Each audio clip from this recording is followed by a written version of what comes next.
नमस्कार, भारत लाइव देख रहे हैं आप। मैं हूं शिवांगी आपके साथ। जैसा कि बिहार में विधानसभा चुनाव चल रहा है, 11 नवंबर को दूसरे चरण का मतदान होना है।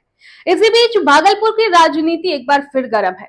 जिले की 7 विधानसभा सीटों पर होने वाला ये चुनाव सिर्फ नेताओं की परीक्षा ही नहीं, बल्कि जनता की सोच और प्राथमिकताओं की भी कसौटी है। चुनावी माहौल में एक बात तो साफ दिख रही है, विकास की बात अब भी होती है, लेकिन असली फैसला जातीय समीकरण ही तय कर रहे हैं। तो चलिए इस खबर को विस्तार से समझते हैं। आपको बता दें कि सालों से भागलपुर की सियासत जात और समाज के आधार पर ही घूमती रही है और इस बार भी वही कहानी दोहराई जा रही है।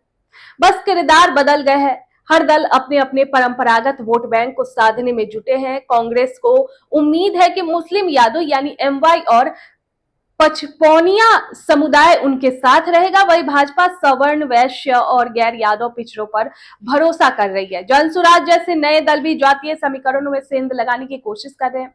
भागलपुर विधानसभा सीट पर कांग्रेस के अजीत शर्मा और भाजपा के रोहित पांडे के बीच कांटे की टक्कर है। 2020 में भी अजीत शर्मा मामूली अंतर से जीते थे, इसलिए इस बार दोनों दलों ने पूरी ताकत झोंक दी है। तीसरे मोर्चे के रूप में इस बार जनसुराज के अभय कांत झा ने मुकाबला और दिलचस्प बना दिया है। दोस्तों, यहाँ पर वोटर जात और विकास के बीच झुलस रहा है, लेकिन हवा का रुख अभी भी जात के पक्ष में ही झुका दिखता है।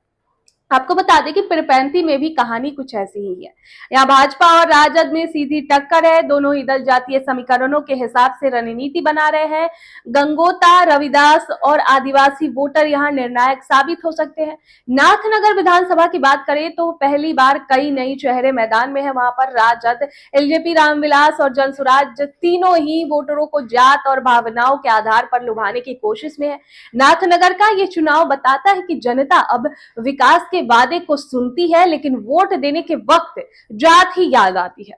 बात करें सुल्तानगंज तो वहां पर मुकाबला जदयू, कांग्रेस और राजद के बीच त्रिकोणीय है। यहाँ विकास का मुद्दा उठाया जा रहा है, लेकिन जमीन पर जात की खींचतान साफ दिखती है। जदयू अपने विकास कार्यों का हवाला दे रही है, पर विपक्ष उसे विकास बनाम जात की बहस में घेरने की कोशिश कर रही है। कहलगांव की स्थिति भी वही है। कहलगांव की सियासत सबसे पेचीदा हो गई है। बागी उम्मीदवारों और निर्दलियों ने पूरे समीकरण को उलझा दिया है। यहाँ जातीय गोलबंदी इतनी मजबूत है कि मुद्दे और विकास पीछे ही छूट गए हैं। बात करें बिहपुर में, भाजपा और वीआईपी के बीच सीधी लड़ाई है। भाजपा सवर्ण और पिछड़े वोटरों पर भरोसा जता रही है, जबकि वीआईपी और महागठबंधन के एमवाई और मल्लाह वोटों पर निर्भर है। जनता विकास की बात सुनना चाहती है, लेकिन राजनीतिक दलों का ध्यान सिर्फ समीकरण जोड़ने पर है। गोपालपुर में हालात और दिलचस्प है। जदयू, वीआईपी और निर्दलीय उम्मीदवार ने मुकाबले को बहुकोणीय बना दिया है। यहाँ भी जातीय जोड़ घटाव से ही जीत का रास्ता तय होगा। तो कुल मिलाकर भागलपुर का ये चुनाव बताता है कि बदलते वक्त में भी राजनीति का आधार अब तक नहीं बदला है। जनता विकास चाहती है, लेकिन दल उसे जात के आईने से देख रही है। कोई भी पार्टी विकास के नाम पर चुनाव नहीं जीत पा रही, क्योंकि जात का असर अब भी सबसे गहरा है। देखिए, लोकतंत्र का ये उत्सव तभी सच्चा कहलाएगा जब जनता जात और धर्म की सीमाओं से ऊपर उठकर सोचने लगेगी। जब वोट इस बात पर पड़ेगा कि कौन हमारे इलाके को बेहतर बना सकता है, न कि कौन हमारे जात का है। भागलपुर की सियासत इस मोड़ पर है जहां जनता अगर चाहे तो आने वाले वर्षों में इस पुरानी परंपरा को बदल सकती है। खैर, देखना होगा कि इस बार भागलपुर की जनता क्या निर्णय लेता है। इस खबर पर आपकी क्या राय है, कमेंट बॉक्स में जरूर बताएं। आपके सपनों को हमने सजाया है, ई होम्स पैनोरामा को हमने बनाया है। ई होम्स मेरा एक सपना था जिसपे मैं पिछले 4 साल से काम कर रहा था।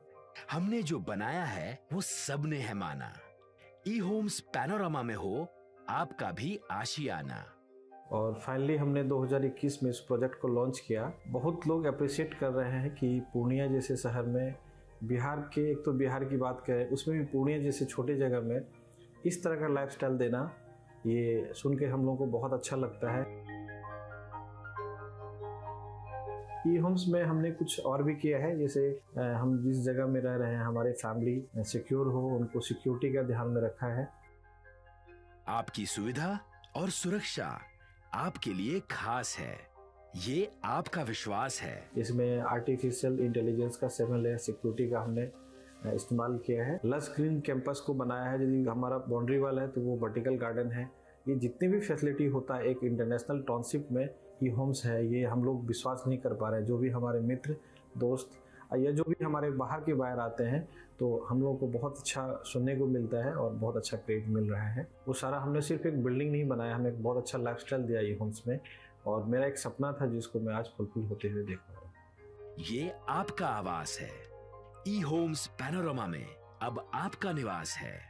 ई homes panorama, luxurious lifestyle redefined. Panorama group, जो सोचता है वो करता है। अगर ये वीडियो पसंद आई और वह बिहार के राजनीति और बिहारियत से सरोकार रखेनी तो सब्सक्राइब बटन दबा के चैनल के सब्सक्राइब कर ली। ओजे एगो घंटी बा, ओकरा बटन दबा देला से कुल सटीक और मारक खबर रुआ मुफ्त में मिल जाई। अगर रुआ पत्रकारिता के हमनी के नया प्रयोग में सहयोग कर चाहतानी तो ज्वाइन बटन दबा दी।